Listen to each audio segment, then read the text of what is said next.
अच्छा, ये सवाल आम है कि हम फ़र्द वाहिद की जगह रसूलुल्लाह सल्लल्लाहु अलैहि वसल्लम की इत्तिबा कुरान और हदीस के ज़रिए करें और अपनी अमूमी ज़िंदगी में इसको इम्प्लीमेंट करें।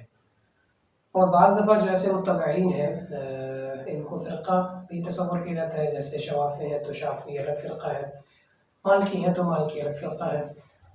इसके अलावा जो दो मशहूर इमाम अहमद बिन हम्बल की हैं और जो पाकिस्तान में और दीगर इलाक़ों में मौजूद है इमाम अबू हनीफ़ा के मुत्तबईन। जो मुत्तबईन हैं इन चार इमामों के, उनके बारे में ये राय अपना फ़िरक़ा और ये मसालिक ये गौर तलब है कि इसमें तहक़ीक़ की जाए कि वो लोग क्या हैं, वो किसकी इत्तिबा कर रहे हैं, कि वो फ़र्द वाहिद की इत्तिबा कर रहे हैं या वो रसूलुल्लाह सल्लल्लाहु अलैहि वसल्लम की ही इत्तिबा कर रहे हैं।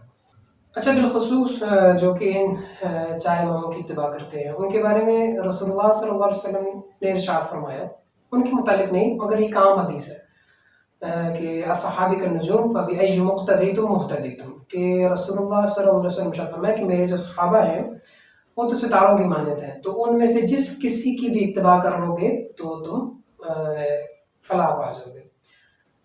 कुछ मुहद्दिसीन के नज़दीक ये हदीस जो है वो ज़ईफ़ है।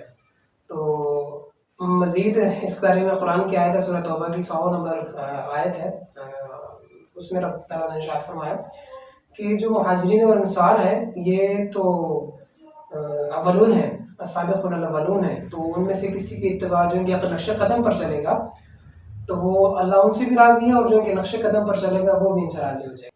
अच्छा, जब ये हदीस और कुरान की आयत वाज़ेह हो चुकी है तो हमें देखना ये कि ये जो चार अइम्मा हैं जिनको फ़िक़्ह के इमाम कहा जाता है, उनमें जो सबसे पहले इमाम अबू हनीफ़ा हैं, आपने किसकी इत्तिबा की? तो देखा ये गया कि आपकी अक्सर जो तरजीहात हैं हदीस के हवाले से वो सैयदना अब्दुल्लाह बिन मसूद रज़ियल्लाहु अन्हु से मिलती हैं। क्योंकि सैयदना अब्दुल्लाह बिन मसूद को सैयदना उमर ने बहसीत उस्ताज़ कूफा में भेजा और सैयदना अबू हनीफ़ा जो थे वो वहीं पे मौजूद थे, यानी कि सैयदना हम्माद बिन अबी सुलेमान जो थे वो शागिर्द थे सैयदना अब्दुल्लाह बिन मसूद के, और सैयदना अब्दुल्लाह बिन मसूद की इस विसातत से सैयदना अबू हनीफ़ा तक रसूलुल्लाह सल्लल्लाहु अलैहि वसल्लम का दीन पहुँचा। उसके बाद जो सैयदना इमाम अली रज़ियल्लाहु अन्हु हैं, आपने जो अक्सर हदीस हैं वो सैयदना अब्दुल्लाह बिन उमर से ली हैं और सैयदना अहमद बिन हम्बल ने भी आप सैयदना अब्दुल्लाह बिन उमर से हदीस ली। उसके अलावा जो है वो सैयदना इमाम शाफ़ी रज़ियल्लाहु अन्हु, तो आपकी अक्सर हदीस जो है सैयदना अब्दुल्लाह बिन अब्बास की हदीस को तरजीह देते हैं। तो जब ये चारों अइम्मा इन इबादला के ज़रिए रसूलुल्लाह सल्लल्लाहु अलैहि वसल्लम की हदीस की ही इत्तिबा कर रहे हैं, तो ये दीन से बाहर कैसे हो गई या फ़र्क कैसे हो गया? ये मुख्तलिफ़ हदीस का एक अलग चैप्टर है जिसको हम लोग कभी फिर डिस्कस करेंगे कि एक हदीस जो है वो दूसरे हदीस के साथ उसका तफावत या फ़र्क कैसे आ जाया करता है। तो जहाँ तक तालिक सैयदना इमाम अबू हनीफ़ा रज़ियल्लाहु अन्हु, चूँकि हमारा पाकिस्तान बरसग़ीर में आपकी ही इत्तिबा की जाती है तो हम उन्हीं की बात करेंगे और आपके अहकाम के हवाले से उन्हीं की बात की जाएगी। तो जितनी भी हदीस हैं चाहे वो रफ़ा यदैन से लेकर होकर, वो सब की सब जो है वो सैयदना अब्दुल्लाह बिन मसूद रज़ियल्लाहु अन्हु से मरवी है।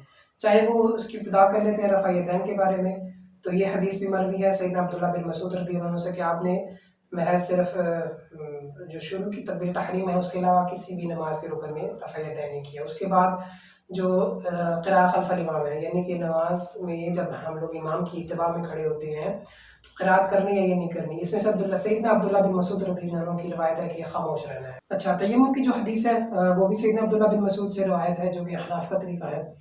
उसके बाद जो नाफ के नीचे हाथ बांधने का तरीका है ये भी सैयदना अब्दुल्लाह बिन मसूद से मरवी है।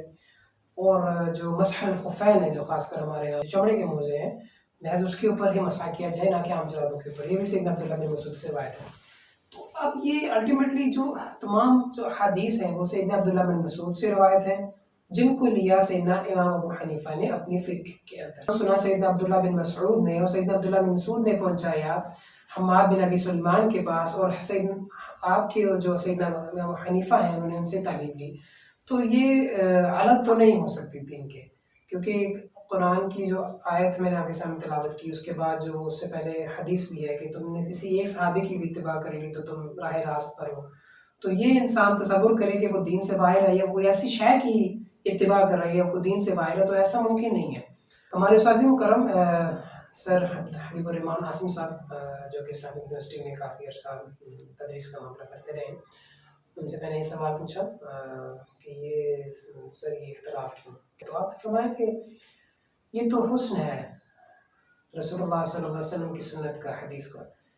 تو یہ تو مالک کی شان ہے کہ اس نے رسول اللہ صلی اللہ علیہ وسلم کی کسی ایک سنت کو بھی تنہا نہیں چھوڑا، بلکہ اس کے متابعین جاری کر دیے. تو ہاتھ کھول کر ہاں نماز پڑھنے والے بھی ہیں جو کہ انہیں چار ائمہ میں سے گزرتے ہیں، مطلب ان چار ائمہ کی متابعین میں سے ہاتھ باندھ کر نماز پڑھنے والے بھی ہیں. تو یہ فقہی مسائل ہیں جو سب کی سب رسول اللہ صلی اللہ علیہ وسلم سے منسوب ہے.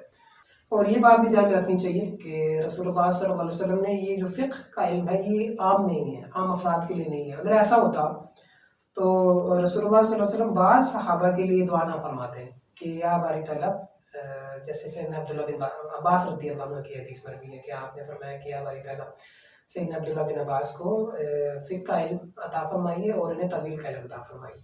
تو اگر یہ کوئی عام علم ہوتا تو پھر اس کے لیے خصوصی دعا کی ضرورت نہیں ہوتی. اور ایسا بھی ممکن نہیں ہے کہ جن کو دعا نہیں دی گئی ان کے پاس فقہ کا علم نہیں تھا. تو مگر ایسا بھی ممکن نہیں ہے کہ تمام صحابہ ایک جیسا علم حاصل رکھنے والے تھے. مطلب عام اور خاص کے اندر یہ بات کی جا سکتی ہے کہ مخصوص صحابہ تھے، کچھ صحابہ تھے جن کے لیے رسول اللہ صلی اللہ علیہ وسلم نے ارشاد فرمایا، اور بعض صحابہ ایسے تھے جو کہ فقیہ تھے مگر ان کے بارے میں دعا نہیں ہے. تو مگر وہ سب نہیں تھے. کہنے کا مقصد یہ کہ وہ سب نہیں تھے صحابہ، فقیہ سارے صحابہ نہیں تھے. تو لاکھوں کی تعداد میں صحابہ تھے.